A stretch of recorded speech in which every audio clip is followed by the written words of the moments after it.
ever feel like, you're stuck, like in a spiritual desert, just dry, weary, wondering where to find some refreshment? Yeah. That's what we're getting into today. Those unexpected streams of grace, Right. even when life feels, I don't know, just hard. Yeah, and we've got a really incredible guide for this. Bishop Loretta Sanders, in a recent prayer call, Oh, yeah. just offered some really insightful perspectives on experiencing God's grace. Yeah, and she did not hold back. Yeah. We are going deep on a recording of that call and Okay. some notes that go along with it. And I'm telling you, she shared some really personal stories, even what sounded like, I don't know, prophetic visions even.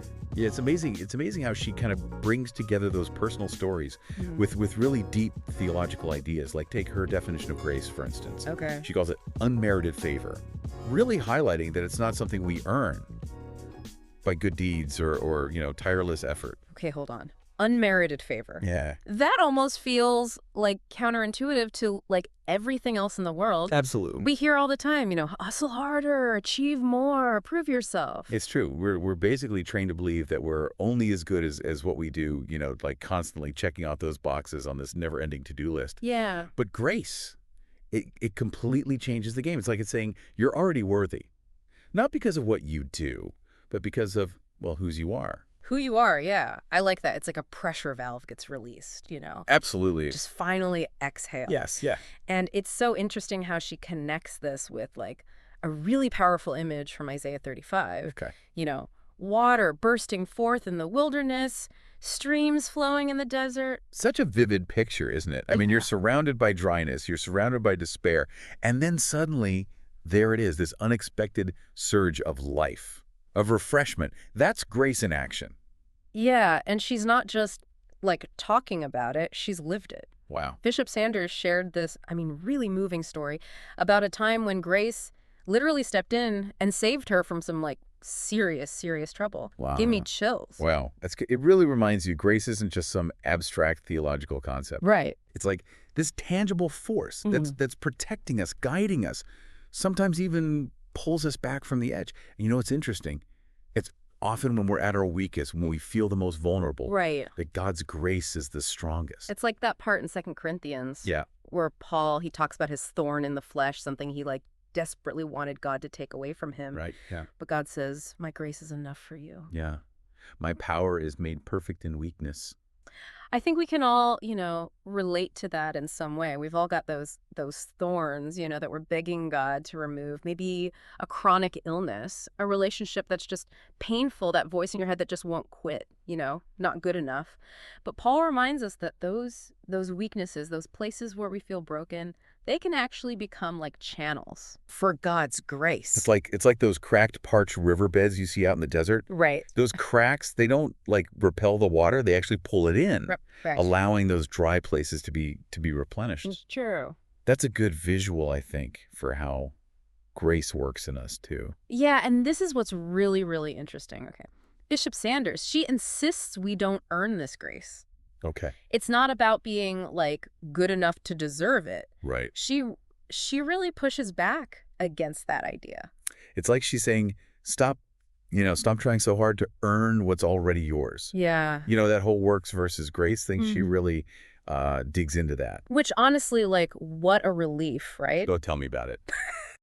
Come on, haven't we all felt that pressure to like be good enough to be worthy of good things? Even, especially with God. Oh, yeah. It's so deeply ingrained, this idea that we have to earn our blessings. Right.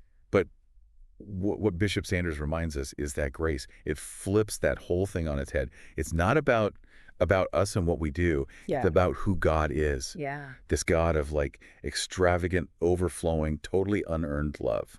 It's like when you didn't even realize you were holding your breath. Right. And then you can finally just breathe again. Yeah. That's what it feels like, embracing grace. It totally is, that shift from performance to just acceptance. And it changes, how we approach everything, really. Right. Our relationships, our work, even how we see ourselves. She's really serious about making sure we get that point too. Yeah. There's this part where Bishop Sanders is talking directly to the listener, and she asks, where do you need grace most? Wow.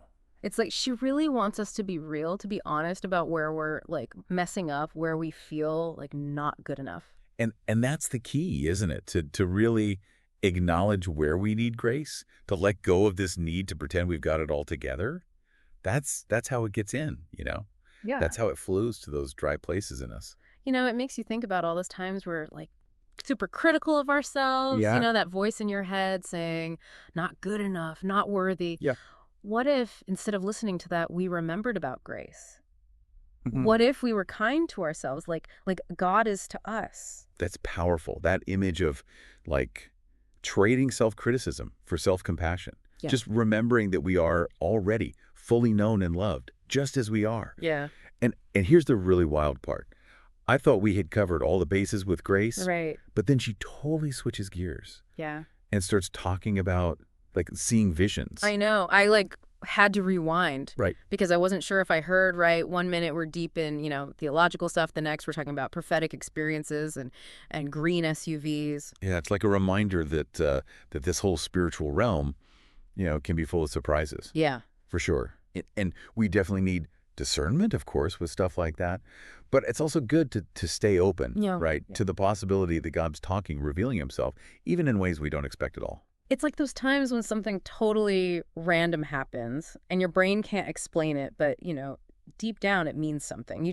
Maybe you don't see it yet, It's like the universe is trying to tell us something. Yeah. If we just, pay attention. Exactly. And those messages, they come in all kinds of weird ways. It might be a song that, I don't know, speaks to you, like really deeply. Great. Or you run into someone and they say just the right thing at the right time. Yeah. Bishop Sanders' experience with those visions, it reminds us that God's grace, it can pop up anywhere Yeah. in the most unexpected places. It's good to remember that, I think, to be open to those detours in life, Right. even when they don't make sense at the time, might lead to something good. Totally.